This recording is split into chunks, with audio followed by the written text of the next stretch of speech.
people come from all walks of life. They all have lives they lead. Any and all are welcome here to come and chat with me. Hello, everyone. Not long ago, I interviewed a woman who co-wrote a book with another person. Her name was Sharon Surratt. And in the interview, she suggested that I really need to speak to the other person because it was that other person who gathered all the material together for this very important book. And now, if I got her name right, Sherry Leon. Is that correct, Sherry? Yes, it is. Thank you so much for being here. Now, before we get to your book, tell me about your, I guess, what do you call it, your indigenous name? Is that how you would say it? Yes. Well, I received the traditional name in 1977 from the Coquilitza Elders Group, and it was Teresa Michelle and Jean Silver who honored me with the name as a token of their acceptance of me as being part of the Stalo. I had already been married into the Stalo since 1954. So apparently that was a traditional custom to give a name or do some kind of a ceremony to accept another person or another culture into the Stalo community. So I'm Okanagan by birth, and then married a Stalo. Oh, I see. Okay, that's all so fascinating to me and kind of new to me as well, you know? So now let's talk about your book. What is the title of the book? The Courage to Speak. The Courage to Speak. And yes. Now, from what I understand, you spoke to some elders, is that correct? No, I worked with them during the time that they were documenting the language. I was already on the board of directors in 1973 of the Coquilitza Cultural Center when it was created. And then I, because it was such a new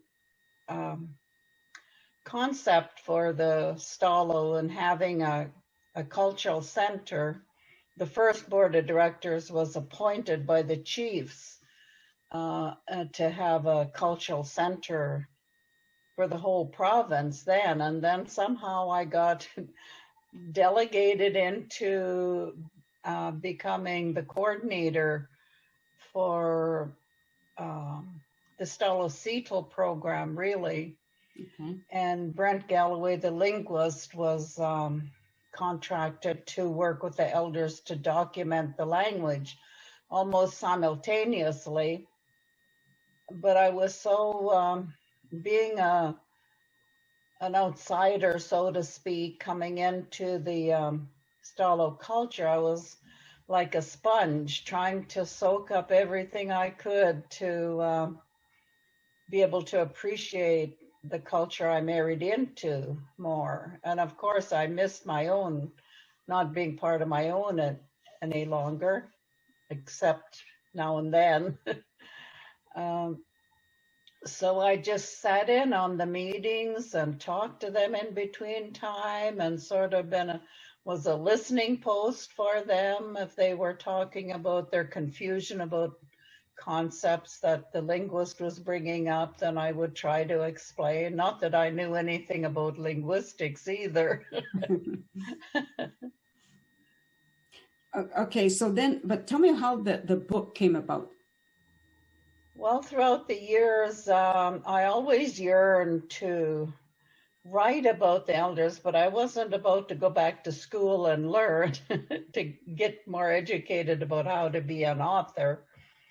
And then when our genealogy, this Aboriginal genealogy was initiated as well, I decided to join just to keep going. And then others kept encouraging me. And then Sharon said, well, let's just do it. You got all the notes, you got pictures, let's just do it. So we sat down and started putting it together. And it was really overwhelming for me because I loved these elders so much. There was so many of them, and I felt so honored and blessed. And to be able to acknowledge them in a small way is really overwhelming. Mhm. The Courage to Speak. I know it can be purchased at the Stolo gift shop.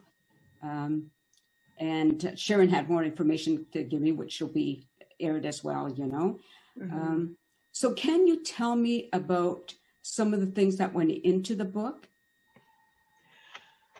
Well, I thought it was important to sort of set the scene, so we put in some information about what was happening across Canada, where the Indigenous people were finally standing up to demand recognition. Right. And I guess one of the activities that also really touched my heart was the women who began that Moccasin for Miles walk at that time. And they used to walk like hundreds of miles from Vancouver to Kamloops, I think was their route. And they would literally walk and talk to people about how unjust the system was, and especially with the 60s scoop, scooping the children. And they kept bringing attention to that. And I like to say that it was this publicity and this effort that finally got the BC government to adopt a Child and Family Services Act. And it was things like that I tried to bring attention to, that we were just... That's all right. Don't worry about it. We were, our people just wanted to stand up and let people know that it's not right what you're doing to the original people of this land. You know, we welcomed you, our ancestors welcomed you with open arms and shared everything we had. And look at how you're showing your gratitude. It's just by stomping us more into the ground, you know. Yeah. And so we mentioned the Constitution Express. That was when Trudeau wanted to bring the Constitution back to Canada. And so our leaders took every opportunity of the media to try to inform the public about how desperate it is to live as wards of the government. Yeah. So that was kind of the setting, and then went into try to inform the readers about putting themselves into the... That's how my household goes.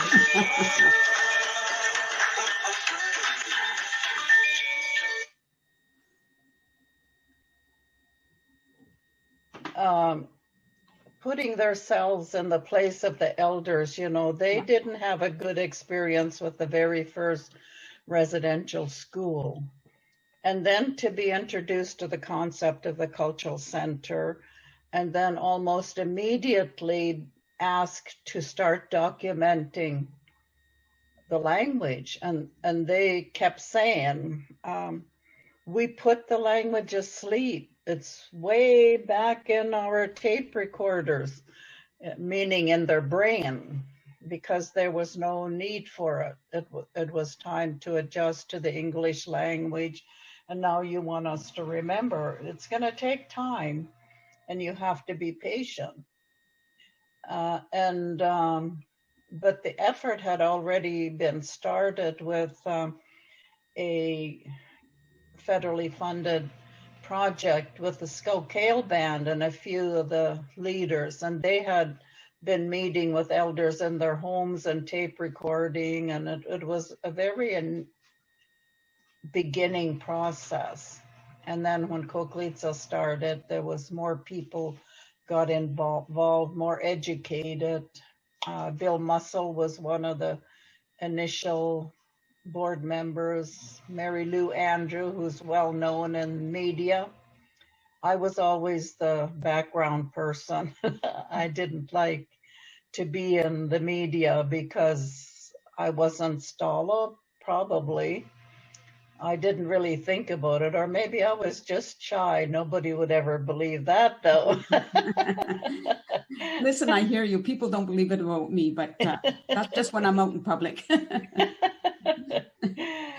Anyway, just setting that and then placing the elders where they were, and to be able to work with the linguists so effectively. Like, I just couldn't wait to have a minute to go and sit with them in their room, because they had a separate room to where my curriculum development department was.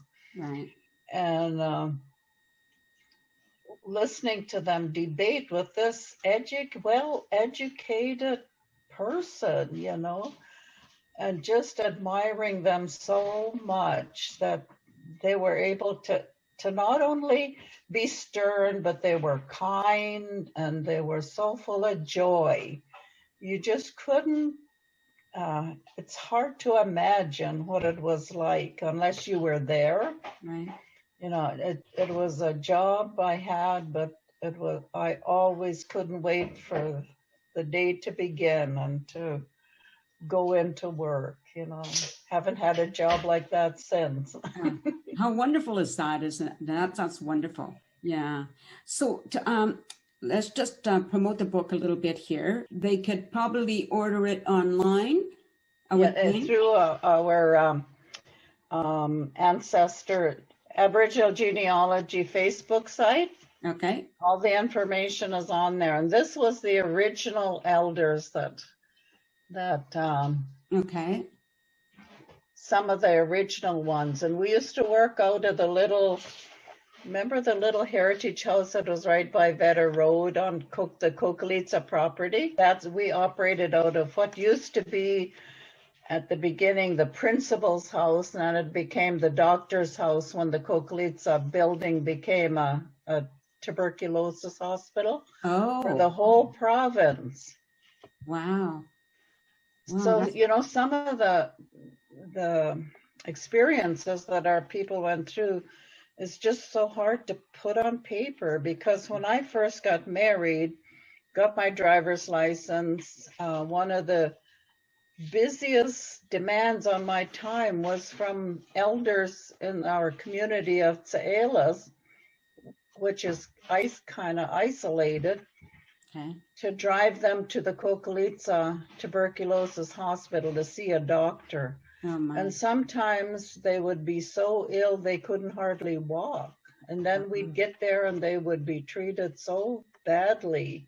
And it would take hours, just like the emergencies. Right. But the people came from all over the province to see one doctor. Oh my goodness. Can you imagine that? I can't imagine it. No, I can't. You know, it's really tough. And it's hard to hear, but at the same time, people need to hear this, right? Yeah. Like, that's my thought. So, and then to see these elders' faces so full of joy and pride, and nothing deterred them. They went through everything and still knew joy. Isn't that wonderful? I think that's wonderful. Well, our time is up. Thank you very much for doing this. I really appreciate it. Thank you. Thank you so much. You're welcome. Just stay on camera while I say goodbye to the audience, okay? Mm-hmm. Thank you, everybody, for watching. And I really hope you reach out to order this book, The Courage to Speak. And I hope you'll watch the show next time. Be safe until then. Peace out, everyone. Thanks.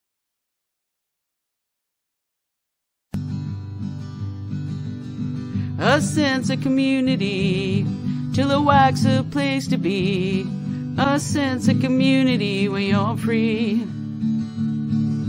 Rolling through the mountains, rolling through the valley, rolling through paradise with me. It's multicultural, you're sure to see it all. Chilliwack's the place to be, you'll see. Come party in the park, go dancing after dark. Chilliwack's the place to be, you'll see.